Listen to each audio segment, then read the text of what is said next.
नाशिकमधील 2 महिला गुन्हेगारांनी गृह विभागाला आव्हान दिलंय। गेल्या 15 दिवसांपासून पोलीस त्यांना पकडू शकलेले नाहीत। पहिली महिला आहे कल्पना खरात, भोंदू अशोक खरातची पत्नी। कल्पना खरातवरती शिर्डी पोलिसात फसवणुकीचा गुन्हा दाखल आहे। अशोक खरातच्या गुन्ह्याचा तपास करण्यासाठी स्थापन करण्यात आलेल्या एसआयटीनं कल्पना खरातची 2 वेळा चौकशी केली। मात्र ज्यावेळी शिर्डी पोलिसात गुन्हा दाखल झाला तेव्हापासून ती पोलिसांना गुंगारा देऊन फरार झाली। तिच्या अटकपूर्व जामीन अर्जावरती 16 एप्रिलला सुनावणी होणार आहे। तर दुसरी महिला आहे निदा खान। नाशिकच्या नामांकित टीसीएस कंपनीमधील महिला अत्याचार आणि धर्मांतर प्रकरणातील सूत्रधार असणारी निदा खान 25 मार्चपासून फरार आहे। कंपनीत काम करणाऱ्या गरजू मुलींना हेरून एका टोळक्याच्या मदतीने त्यांच्यावर धर्म परिवर्तनासाठी दबाव टाकणं, महिला असूनही इतर मुलींवरील अत्याचार, छेडछाड, विनयभंगाच्या घटनेत गुन्हेगारांना तिनं मदत केली आहे। यातून तिच्या विकृत मानसिकतेचं दर्शन घडलंय। तिच्याविषयी समाजात संतापाची भावना आहे आणि तरीही पोलीस या महिलेला अजून पकडू शकलेले नाहीत। त्यामुळे पोलीस तपासावर प्रश्नचिन्ह उपस्थित झाले। विशेष म्हणजे या गुन्ह्याचा तपास करण्यासाठी नाशिक पोलिसांनी एसआयटीची स्थापना केली आहे।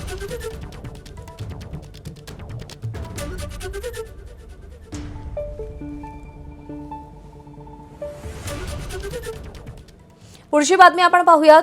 नाशिकमधील नामांकित कंपनीमधील तरुणी आणि महिला अत्याचार आणि धर्मांतर प्रकरणी एसआयटीकडून तपास सुरू आहे। कंपनीची ऑपरेशन मॅनेजर अश्विनी चेनानीची आज पोलीस कोठडी संपणार असून तिला आज पुन्हा कोर्टात हजर केलं जाणार आहे। 2 दिवसांच्या पोलीस कोठडीत पोलिसांनी नेमका काय तपास केला या संदर्भातले महत्त्वाचे काही पुरावे देखील कोर्टात सादर केले जाणार आहेत। या प्रकरणातील इतर काही चौकशी महत्त्वाच्या बाबी उघडकीस येण्याची शक्यता आहे। दरम्यान या प्रकरणातील फरार आरोपी निदा खानचा फोटो समोर आलेला आहे। संशयित निदा खान ही कंपनीमधील पीडित तरुणींना देवी देवतांबद्दल चुकीची माहिती देऊन आक्षेपार्ह भाषा वापरून धर्मांतरासाठी मनपरिवर्तन करत असल्याचा तिच्यावरती आरोप आहे। इतकंच नाही तर या प्रकरणातील संशयित आरोपींना निदा खाननं मदत केल्याचाही तिच्यावर आरोप आहे। 25 मार्चपासून तिचा शोध घेतला जातोय, मात्र अजूनही ती फरार आहे।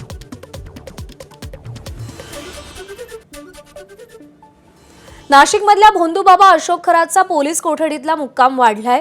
खरातवर लैंगिक अत्याचार आणि फसवणुकीचे एकापाठोपाठ एक गुन्हे दाखल झालेत। एका महिलेला लग्नाचा आमिष दाखवून लैंगिक शोषण केल्याप्रकरणी अशोक खरात विरोधात 4था गुन्हा नोंदवण्यात आला होता।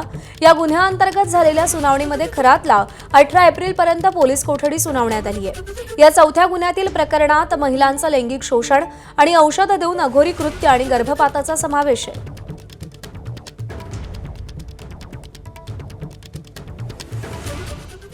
भोंदू खरातच्या मालमत्तांची ढिगभर कागदपत्र जप्त करण्यात आली आहेत। ईडीच्या पथकाकडून खरातच्या निवासस्थान आणि कार्यालयांवरती छापे टाकण्यात आले।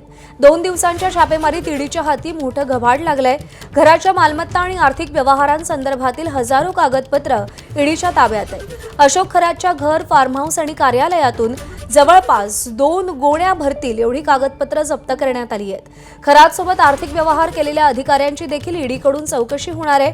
अशोक खरातनं अधिकाऱ्यांशी जवळीक साधत मोक्याच्या ठिकाणी घेतलेल्या कोट्यवधींच्या मालमत्तांची चौकशी होणार आहे।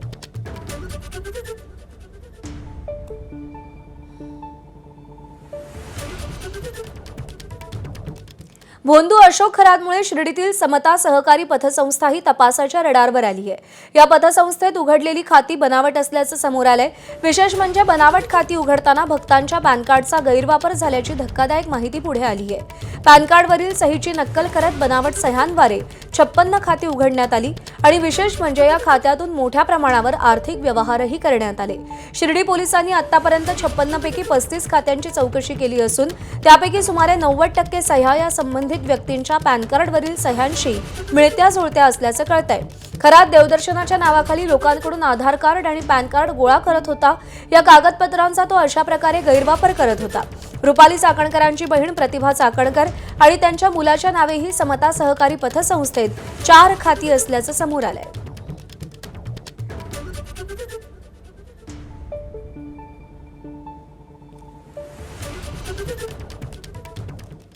अमरावतीच्या अचलपूर आणि पळतवाडा शहरातील बाजारपेठ आज बंद राहणार आहे।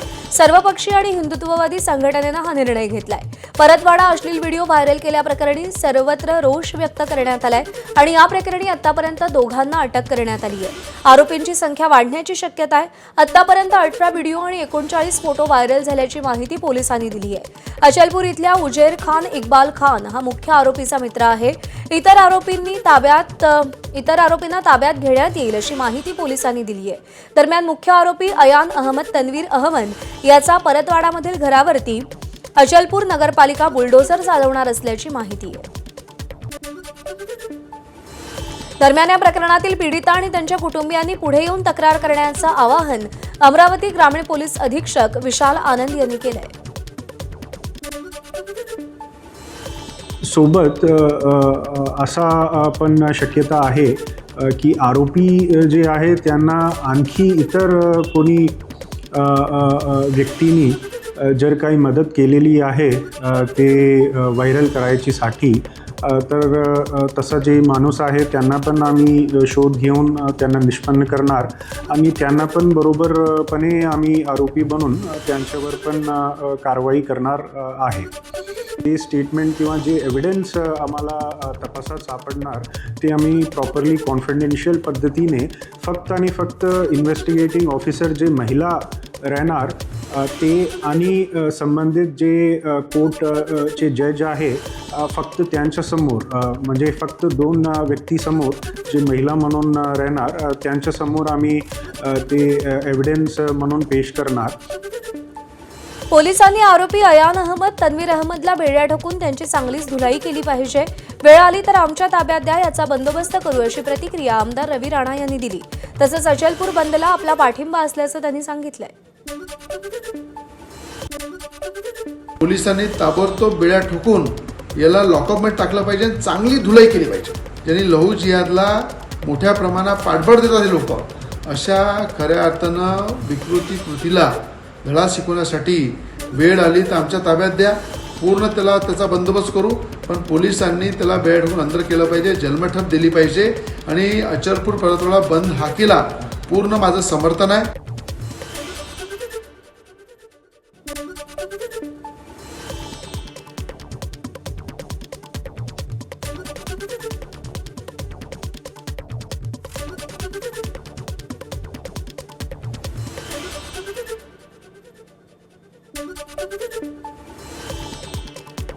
तर आरोपी अयान अहमद तन्वीर अहमदला बेड्या ठोकून त्याची चांगली धुलाई केली पाहिजे. वेळ आली तर आमच्या ताब्यात द्या, याचा बंदोबस्त करू अशी प्रतिक्रिया आमदार रवी राणा यांनी दिली. तसंच अचलपूर बंदला आपला पाठिंबा असल्याचंही त्यांनी सांगितलं.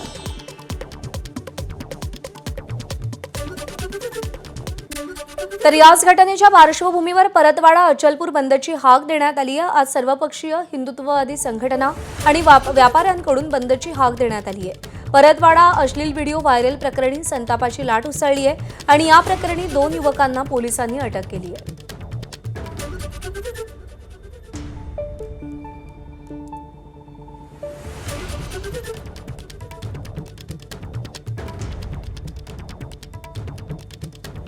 गोरेगावच्या नेस्को सेंटरमध्ये झालेल्या 9x9 कॉन्सर्टमध्ये नो कॅमेरा पॉलिसी लागू होती असं उघड झालंय.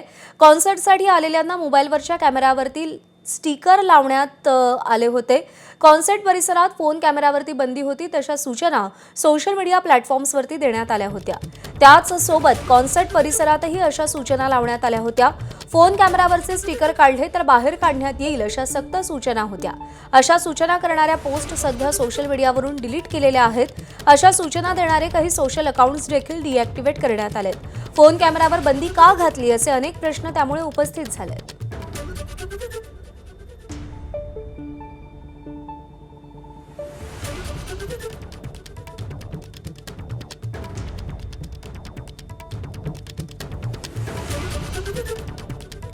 रोहित पवार आजपासून उपमुख्यमंत्री सुनेत्रा पवारांचा प्रचार करणार आहेत. रोहित पवार सुनेत्रा पवारांच्या प्रचारार्थ बारामतीमध्ये प्रचार करतील. 2 दिवसांपूर्वीच आपण बारामती तालुक्यात प्रचार करणार आहोत असं आमदार रोहित पवार यांनी सांगितलं होतं आणि त्यानुसार आज सकाळपासून सलग 3 दिवस ते बारामती तालुक्यात वेगवेगळ्या गावांमध्ये सभा घेतील. काटेवाडी सोनगावसह त्यांच्या बारामती तालुक्यातील विविध गावांमध्ये बुधवारी सभा होणार आहेत. बुधवार, गुरुवार आणि शुक्रवार असे 3 दिवस ते बारामती तालुक्यातील विविध गावांमध्ये जाहीर सभा घेणार आहेत। रोहित पवार सकाळी 9 वाजता काटेवाडीतून प्रचाराला सुरुवात करणार आहेत, तर जय पवार बारामती तालुक्यात पश्चिम पट्ट्यात दौरा करणार आहेत।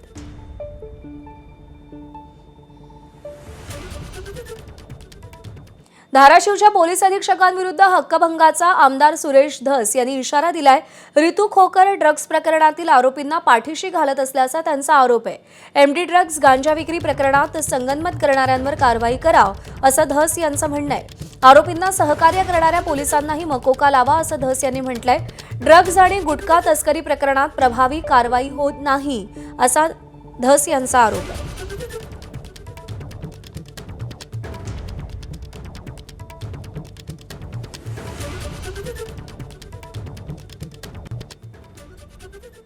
संसदेत महिलांचं प्रतिनिधित्व वाढवण्याच्या दिशेनं सरकारनं मोठं पाऊल टाकत नारी शक्ती वंदन अधिनियम हे विधेयक आणलंय। लोकसभेत महिला आरक्षण विधेयक 16 एप्रिल रोजी सादर होणार असून 17 एप्रिलला त्यावर मतदान होईल, तर 18 एप्रिल रोजी राज्यसभेत महिला आरक्षण विधेयकावर चर्चा आणि मतदान पार पडेल। स्वतः पंतप्रधान नरेंद्र मोदी लोकसभेत विधेयकावर संबोधित करणार असून या चर्चेवर गृहमंत्री अमित शहा उत्तर देणार आहेत। नारी शक्ती वंदन कायद्याअंतर्गत लोकसभेतील 33% जागा महिलांसाठी राखीव असतील। मिळालेल्या माहितीनुसार 273 जागा महिलांसाठी राखीव असतील। 2029च्या सार्वत्रिक निवडणुकांमध्ये महिला आरक्षण लागू केलं जाण्याची शक्यता वर्तवली जाते। महिला आरक्षण विधेयकाला पाठिंबा देण्यासाठी मुख्यमंत्री देवेंद्र फडणवीस यांनी लोकसभा आणि राज्यसभेतील महाराष्ट्राच्या सगळ्या खासदारांना पत्र लिहिलं। शिवाय सगळ्या राजकीय पक्षांचे प्रदेशाध्यक्ष उद्धव ठाकरे, हर्षवर्धन सपकाळ, शशिकांत शिंदे, सुनील तटकरे यांनाही फडणवीसांनी पत्र दिलं। महिला आरक्षण विधेयकाला पाठिंबा द्या, ऐतिहासिक क्षणाचे साक्षीदार व्हा असं फडणवीसांनी पत्रात म्हटलंय। उपमुख्यमंत्री एकनाथ शिंदेंनी पंतप्रधान नरेंद्र मोदींना पत्र लिहिलंय। शिवसेनेकडून नारी शक्ती वंदन अधिनियमाचं समर्थन करण्यात आलंय।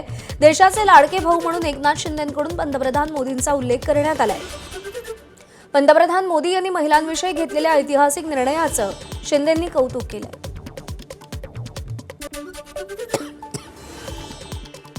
नारी शक्ती वंदन विधेयकाच्या पार्श्वभूमीवर भाजपकडून जोरदार तयारी केली जाते।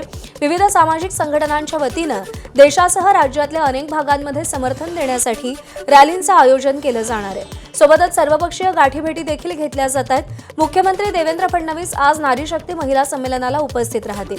नारी शक्ती विचार मंच या सामाजिक संस्थेकडून आज कार्यक्रमाचं आयोजन करण्यात आलंय।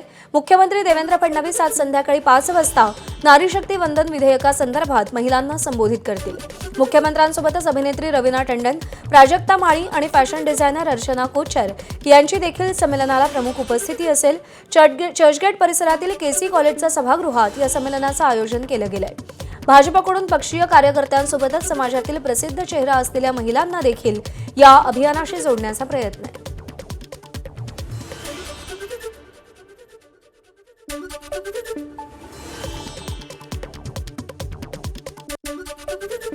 नव्यानं केल्या जाणाऱ्या लोकसभा मतदारसंघांच्या पुनर्रचना तसंच 1/3 महिला आरक्षणाच्या अनुषंगानं भूमिका निश्चित करण्यासाठी इंडिया आघाडीच्या सगळ्या पक्षांची बैठक दिल्लीमध्ये होणार आहे। विरोधी पक्ष या विधेयकाविषयी नेमकी काय भूमिका ठरवणार याकडे संपूर्ण देशाचं लक्ष लागलंय।